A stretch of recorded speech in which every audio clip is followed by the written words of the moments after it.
আজকে বানিয়েছি ভেজ মোমো, সাথে এই চাটনিটি। তো একদম দোকানের মতো করে বানানোর চেষ্টা করেছি। আপনারা রেসিপিটি দেখবেন, তো কেমন হয়েছে সেটা অবশ্যই জানাবেন। তো আমি একদম সহজ করে দেখিয়েছি, আশা করি আপনাদের সবারই ভালো লাগবে। আর মোমোটাকে দেখুন কতটা পাতলা করে আমি বানিয়েছি, ভীষণই সফটভাবে তৈরি হয়েছিল, খেতে কিন্তু দুর্দান্ত হয়েছিল। তো আশা করি আজকে রেসিপিটি আপনাদের ভালো লাগবে। ওই যে বললাম, ভালো লাগলে অবশ্যই সেটা কমেন্ট করে জানাবেন, সাথে সাথে ভিডিওতে একটা লাইক দিয়ে চ্যানেলকে সাবস্ক্রাইব করে নেবেন। আর পাশে থাকা যে বেল আইকনটা থাকবে ওটাতে প্রেস করতে ভুলবেন না। তাহলে চলুন আজকে রেসিপিটি দেখে নেওয়া যাক। এই যে চাটনিটাকে দেখতে পাচ্ছেন, এটাও কিন্তু বানানো খুবই সহজ। আমি আজকে সব কিছুই দেখিয়েছি, তো প্রথম থেকেই শেষ পর্যন্ত অবশ্যই দেখবেন।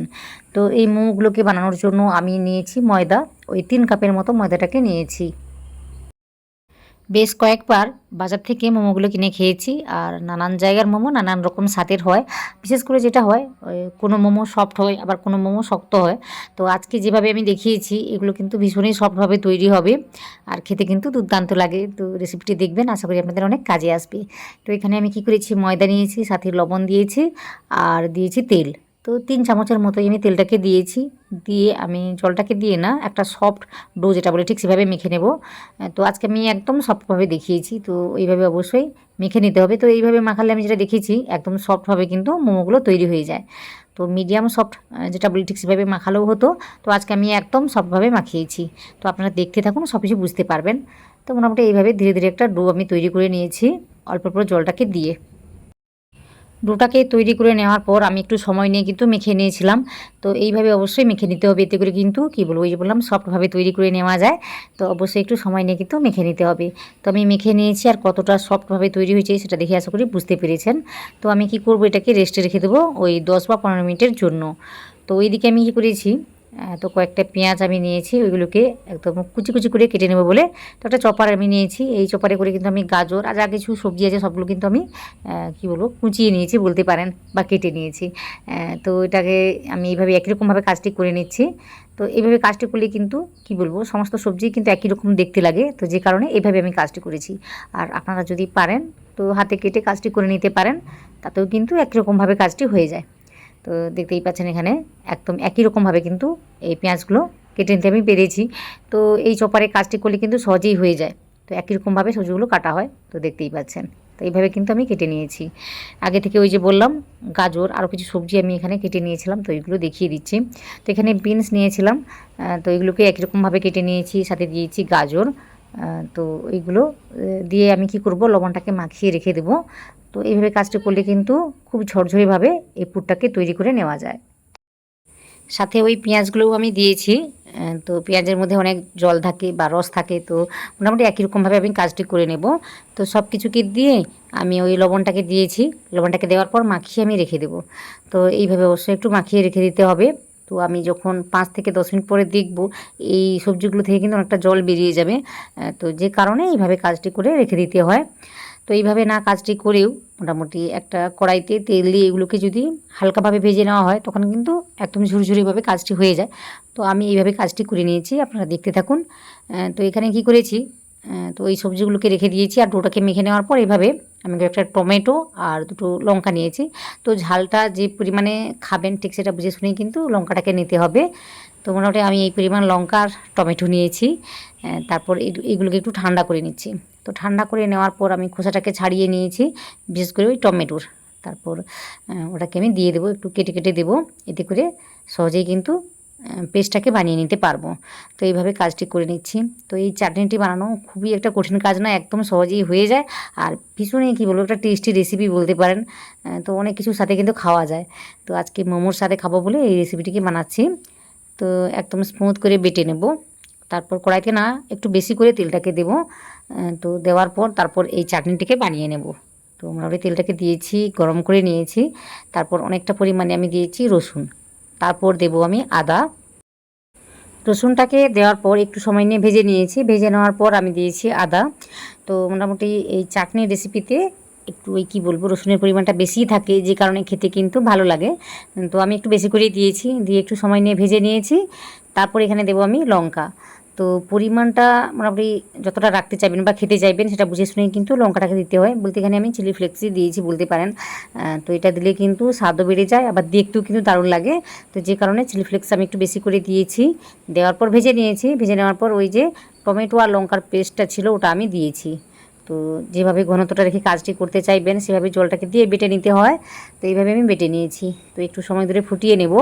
তারপর আমি দেব ওই যে লবণ, একটু জিরে গুঁড়ো দিয়েছি, আমি অল্প করেই দিয়েছি। আচ্ছা, এখন দিইনি, এখন চিনি দিয়েছি আমি 1 চামচের মতোই দিয়েছি। তো স্বাদটাকে ব্যালেন্স করার জন্যই আমি দিয়েছি। তারপর দিয়েছি ওই যে জিরে গুঁড়ো। তো আমি মোটামুটি এই সমস্ত মশলা দিয়েছি, দিয়ে ভালোভাবে নাড়িয়ে চাড়িয়ে একটু রান্না করে নেব। আর এই চাটনিটিকে যতই সময় নিয়ে রান্না করা হোক না কেন অতটা ঘন লাগে না দেখতে। তো যে কারণে আমি কি করেছি, এখানে ওই 1 চামচ কর্নফ্লাওয়ারের সাথে একটু জল মিশিয়ে একটা পেস্ট বানিয়ে নেব।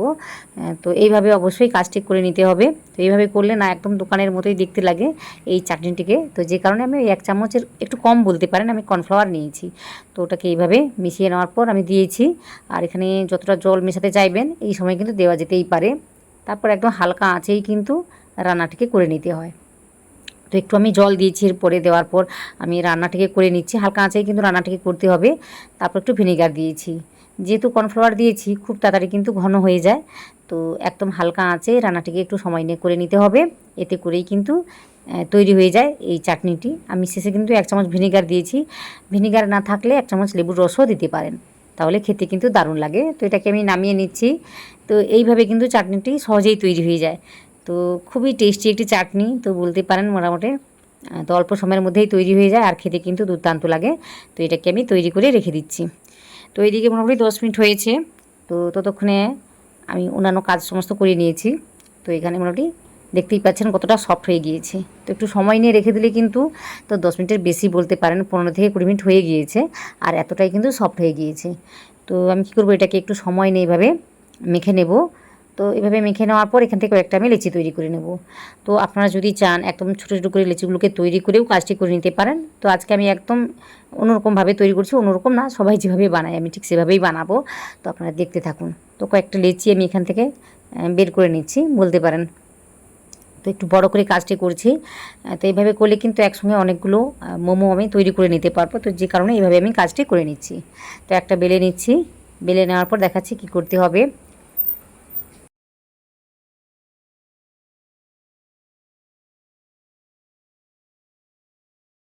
যেহেতু ডোটাকে একটু নরম করে মাখানো হয়েছে সেজন্য বেলতে কিন্তু একটু অসুবিধা হবে। তো মোটামুটি একটু ময়দা দিয়ে, শুকনো ময়দা দিয়ে মোটামুটি একটু ধৈর্য নিয়ে বেলে নিতে হবে। তো মোটামুটি সহজেই হয়ে যায়, আপনারা দেখতে পাবেন। তো এইভাবে আমি বেলে নিয়েছি একটু বড় করে আর পাতলা করে কিন্তু আমি বেলে নিয়েছি। তো এর থেকে পুরো রেখেও কিন্তু কাজটি করে নেওয়া যায়। আজকে একদম নরম বা কী বলবো একদম পাতলা করে আমি কাজটি করেছি।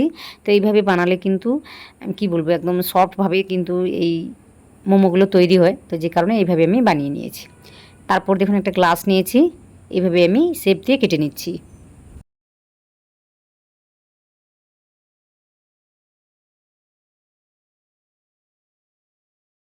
তো এইভাবে কাজটি করে নেওয়ার ফলে দেখতেই পাচ্ছেন একেবারেই কিন্তু আমি অনেকগুলো তৈরি করে নিতে পারছি।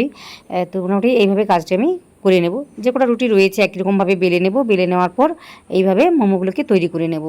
তো মোটামুটি সবকটা আগে তৈরি করে নেব, তারপর আমি মোমোগুলোকে বানিয়ে দেখাবো। তো সহজেই কিন্তু হয়ে যায়, বেশি একটা সময় লাগে না। মোমোগুলোকে তৈরি করতে যা সময়টা লাগে আর কিছুই না কিন্তু। তো দেখতেই পাচ্ছেন কত সহজে আমি একসঙ্গে 6 পিস বা 7 পিসের মতো হয়েছে, দেখতেই পাচ্ছেন। তো এইভাবে আমি কাজটি করে নেব। একটা সঙ্গে যেন না আরেকটা লেগে যায় সেটা একটু খেয়াল করতে হবে। যেহেতু নরম, যে কারণে মোটামুটি সহজে আটকে যাওয়ার একটা ভয় থাকে। তো একটু ফাঁকে ফাঁকে এগুলোকে রাখতে হয়। তো এইদিকে দেখুন অনেকটা সময় হয়ে গিয়েছে আর এখান থেকে কিন্তু অনেকটা জল বেরোচ্ছে, দেখতেই পাচ্ছেন। তো সমস্ত সবজি থেকে আমি জলটাকে একদম নিংড়ে বের করে নেব। আর এই জলটাকে কিন্তু আমি ফেলে দেবো না। রান্না করার সময় মোটামুটি কাজে আমার লেগে যাবে। যে কোনো তরকারিতে আমি এটাকে ইউজ করতে পারি। তো মোটামুটি একদম জলটাকে ছেঁকে নিচ্ছি, বলতে নিংড়ে নিচ্ছি বলতে পারেন। তো এইভাবে কাজটি করলে একদম ছোটো ছোটোভাবে জিনিসটাকে তৈরি করে নেওয়া যায়। আর মোমোগুলো সহজে ছিঁড়ে যায় না তৈরি হয়ে যাওয়ার পর। তো যে কারণে এইভাবে আমি কাজটি করে নিয়েছি। তারপর এখানে কি বলবো, একটু আমি পনির বলতে পারেন, কারণ আমি বাড়িতে ছানাটাকে ধুয়ে কাটিয়ে নিয়েছিলাম প্রথম, তারপর ধুয়ে আমি এইভাবে নিংড়ে রেখে দিয়েছিলাম। তো যে কারণে একটু শক্ত শক্ত হয়ে গিয়েছিল, তো ওটাই আমি নিয়েছি আর এইভাবে ভেঙে দিয়েছি। তো এইভাবে একটু পনিরটাকে দিলে কিন্তু খেতে বেশ ভালো লাগে। তারপর দিয়েছি গ্রেট করা আদা আর রসুন, তারপর কাঁচা লঙ্কা কুচি। তো এইগুলো মোটামুটি সবার বাড়িতে থাকে, তাছাড়া এইগুলো দিলে খেতে ভালো লাগে। তারপর দিয়েছি আমি ধনেপাতা কুচি, অনেকটাই কিন্তু দিয়েছি। তো এরপর দিয়েছি এটা হলো ওই জিরে গুঁড়ো আর ধনে গুঁড়ো, সাথে দিয়েছি গোলমরিচের গুঁড়ো। জিরে গুঁড়ো ধনে গুঁড়ো যদি না দিতে চান তো না দেবেন, কিন্তু এখানে গোলমরিচের গুঁড়োটা কিন্তু অবশ্যই দিতে হয়, দিলে কিন্তু খেতে দারুণ লাগে, এর ফ্লেভারটা দারুণ লাগে, তো যে কারণে দিতে হয়। তারপর একটু ভিনেগার দিয়েছি, সাথে দিয়েছি লবণ। তো ভিনেগার না থাকলে একটু লেবুর রসও দিতে পারেন। তো সব কিছুকে দিয়ে মোটামুটি ভালোভাবে মিশিয়ে নিচ্ছি। আর এখানে লবণের পরিমাণটা কিন্তু অনেকটাই কম দেখতেই পাচ্ছেন, কারণ সবজির মধ্যে কিন্তু লবণটা আগে থেকেই আমার মেশানো ছিল, তো যে কারণে বুঝে শুনে আমি কাজটি করে নিচ্ছি। তো মোটামুটি চেখে কাজটি করে নেবেন, এতে কিন্তু অনেকটাই সুবিধা হবে। তো একটু সময় নিয়ে মেখে নিতে হবে, মেখে নিয়েছি। তারপর ওইদিকে মোটামুটি ওই যা কিছু আমার সব কিছু রেডি করাই আছে, এরপর কিন্তু ফটাফট এই মোমোগুলোকে তৈরি করে নিতে হবে। তো এখানে একটা আমি নিয়েছি, নিয়ে একটু বেশি করে পুরটাকে দিতে হয়। তো আজকে একদম সহজ পদ্ধতিতে মোমোগুলোকে বানিয়ে নিচ্ছি, সেভাবে কঠিন কিছু না। তো এইভাবে আমি সহজেই বানিয়ে থাকি, এটা কিন্তু বানানো খুবই সহজ বলতে পারেন। এভাবে কিন্তু ভাঁজ করে কাজটি করে নিতে হয়, খুব বেশি সময় লাগে না, 1 মিনিটেই বলবো, আমি কি বলবো, 1 মিনিটে কিন্তু 5টা তৈরি হয়ে যায়। তো এইভাবেই সহজেই কিন্তু তৈরি করে নেওয়া যায়। তো দেখতেই পাচ্ছেন একটা আমি তৈরি করে নিয়েছি। তো আগে থেকে কি করেছিলাম, একটা পাত্রের মধ্যে তেলটাকে এইভাবে লাগিয়ে রেখেছিলাম। তো অনেকগুলো ছিদ্র আছে দেখতেই পাচ্ছেন, এইরকম পাত্র হলে কিন্তু সহজেই মোমোগুলোকে তৈরি করে নেওয়া যায়। তো আরও একটা আমি বানিয়ে দেখাচ্ছি। তো এইগুলো দেখতে বেশ ভালো লাগে, তো যে কারণে দেখাচ্ছি আপনাদের। তো পুরটাকে না একটু বেশি করে দিতে হয়, দিলে কিন্তু খেতে বেশ ভালো লাগে। তারপর এইভাবে ভাঁজ করে করে একদম সুন্দর করে যেখানে একদম শেষ হচ্ছে জিনিসটা, তো সেখানে ভালোভাবে আটকে দিতে হয়, তাহলে আর খুলে যায় না। তো এইভাবে আরও একটা আমি তৈরি করে নিয়েছি। তো একই রকমভাবে আরও একটা দেখিয়ে দিচ্ছি। তো এইভাবে কিন্তু সহজেই তৈরি করে নিতে পারবেন। এই পুরটাকে না আমি যেভাবে আঙুল দিয়ে চাপ দিয়ে ভিতর দিকে ঢুকিয়ে দিচ্ছি, ঠিক এইভাবে কিন্তু কাজটি করে নিলে সহজেই কিন্তু এই মোমোগুলোকে তৈরি করে নেওয়া যায়। আজকের মোমোগুলো একদম ছোটো ছোটো করেই বানিয়েছি, আপনারা চাইলে কিন্তু বড় করেও বানিয়ে নিতে পারেন। তো বানিয়ে নেওয়ার পর আমি কি করেছি, উপর থেকে একটু তেলটাকে লাগিয়ে দিয়েছি। এইভাবে লাগিয়ে দিলে কিন্তু মোমোগুলো একদম সফটভাবে তৈরি হয়। তো অবশ্যই তেলটাকে কিন্তু লাগিয়ে দিতে হয়। তো আমি লাগিয়ে দিচ্ছি, লাগিয়ে দেওয়ার পর ওইদিকে একটা কড়াইতে না আমি জল বসিয়ে দিয়েছি, একটা স্ট্যান্ড বসিয়ে রেখেছি আগে থেকেই, জলটা কিন্তু গরম হয়ে গিয়েছে।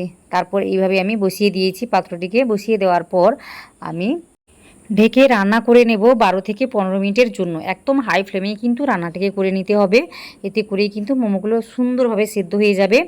তো একদম এইভাবে কিন্তু রান্নাটাকে করে নিতে হয়। আর এই মোমোগুলোকে রাখার সময় আমি যখন প্রথমে দিকে রেখেছিলাম তখন কিন্তু অনেকটা ফাঁকা রেখেই বসিয়েছিলাম, এখন কিন্তু একদম ফুলে গিয়েছে, দেখতেই পাচ্ছেন একটার গায়ে একটা লেগে গিয়েছে। তো অবশ্যই রাখার সময় প্রথম দিকে তো একটু মোটামুটি ফাঁকা করেই রাখতে হয়। তো এইভাবেই আমি রান্নাটাকে করে নিয়েছি। তো এটাকে একটু ঠান্ডা করে নিতে হবে, তো একটু সময় নিয়ে ঠান্ডা করে নিয়েছি। তো এইগুলোকে না আলাদা একটা পাত্রে তুলে নেব। বাকি যে মোমোগুলো রয়েছে ওইগুলো কিন্তু কী বলবো এই পাত্রের মধ্যেই বানাবো, তো যে কারণে আমি আলাদা একটা পাত্রে মোমোগুলোকে তুলে নিচ্ছি। আর অনেকটা ঠান্ডা হয়ে গিয়েছে, দেখতেই পাচ্ছেন, দেখতে কিন্তু এইরকম হয়েছে। তারপর একই রকমভাবে এইভাবে বসিয়ে দিয়েছি, বসিয়ে দিয়ে ওই 12 থেকে 15 মিনিট রান্না করে নিয়েছি বাকি যে মোমোগুলো ছিল। তো একই রকমভাবে সমস্ত মোমো আমি রান্না করে নিয়েছি। আর এখানে দেখুন চাটনিটি কত সুন্দর লাগছে দেখতে, এটা কিন্তু দেখতেও যেমন খেতেও তেমন।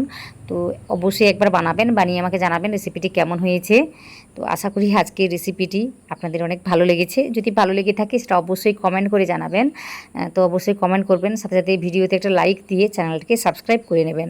তো আপনারা ভিডিওগুলো দেখেন কিন্তু কোনো রকমভাবে সাপোর্ট করেন না, তো ওইভাবে করবেন না, দেখলে ভালো লাগলে সেটা অবশ্যই কমেন্ট করে জানাবেন, সাথে সাথে ভিডিওতে একটা লাইক দেবেন। তো একটা আমি কেটে দেখাচ্ছি কতটা পারফেক্টভাবে তৈরি হয়েছে, বলতে কতটা কী বলবো সফটভাবে তৈরি হয়েছে, আর কতটা পাতলা করে এই মোমোগুলো তৈরি করেছি দেখে আশা করি বুঝতে পেরেছেন। তো যদি এইরকম কোনো রেসিপি বা অন্য কোনো রেসিপি যদি আপনারা দেখতে চান তো আমাকে অবশ্যই কমেন্ট করে জানাবেন, তাহলে ওই রেসিপিগুলো আপনাদের সাথে আমি সহজেই শেয়ার করে নেব।